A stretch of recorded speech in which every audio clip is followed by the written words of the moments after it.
guys, today we'll be telling the story of Sundiata, the Lion King of Mali, and we'll be reading off from a text. And I'm Reese. I'm Edward. I'm Chazelle. I'm Angelica. And Edward, start. Okay. The story of Sundiata, the Lion King of Mali. A long time ago, King Magan ruled the kingdom of Mali. He was loved by his people and had many wives. One day, a hunter came from far away to visit the king. The hunter asked him to marry a woman called Sagolin. King Magam demanded, "Why should I marry a woman I do not know just because a stranger told me to?" The hunter told him that Sagolin would bear him a son who would become the greatest king ever to rule the kingdom. Like most Malians, the king believed in fate and destiny, and the king listened to the advice of the hunter. Even though Sagolin was very ugly, the king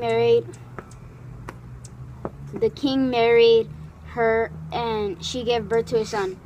He was named Sundiata. But as the boy grew older, they realized that he could not use his legs. King Manhan became very sick when Sundiata was still a young boy.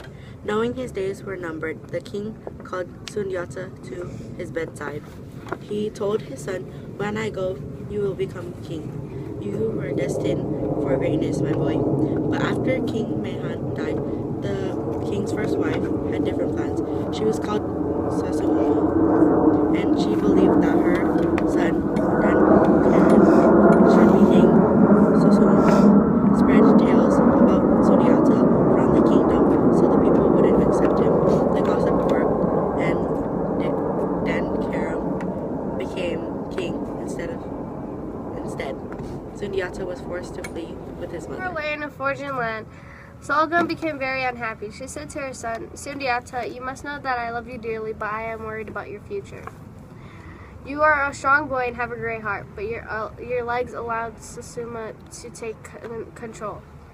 We cannot let Darakan be king. It's against your father's wishes."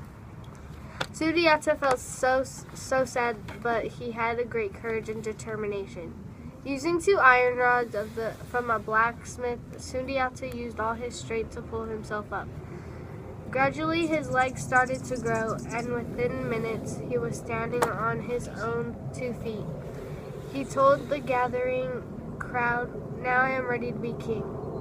The young Sundiata grew into a man and became famous for his strength and charm.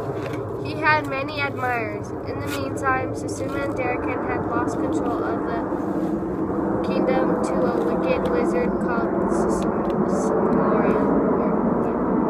An old friend called Bali Masik told Sundiata how Sumaro had magical powers over the people of Mali, and how he even displayed the skins and skulls of his enemies and treasures in the chamber.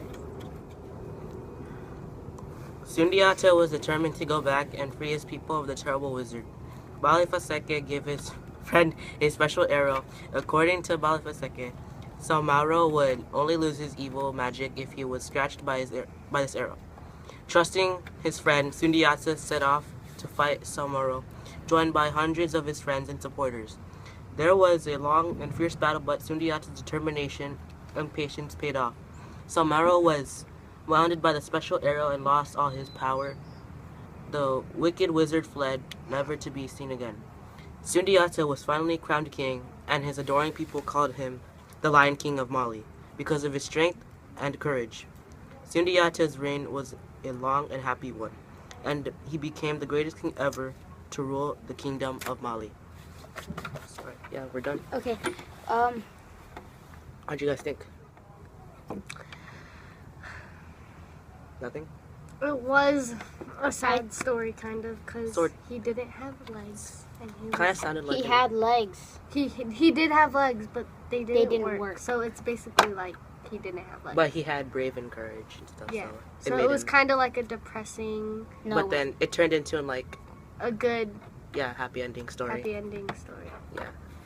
Sounded like an amazing story. So yeah, and it was made into a Disney movie.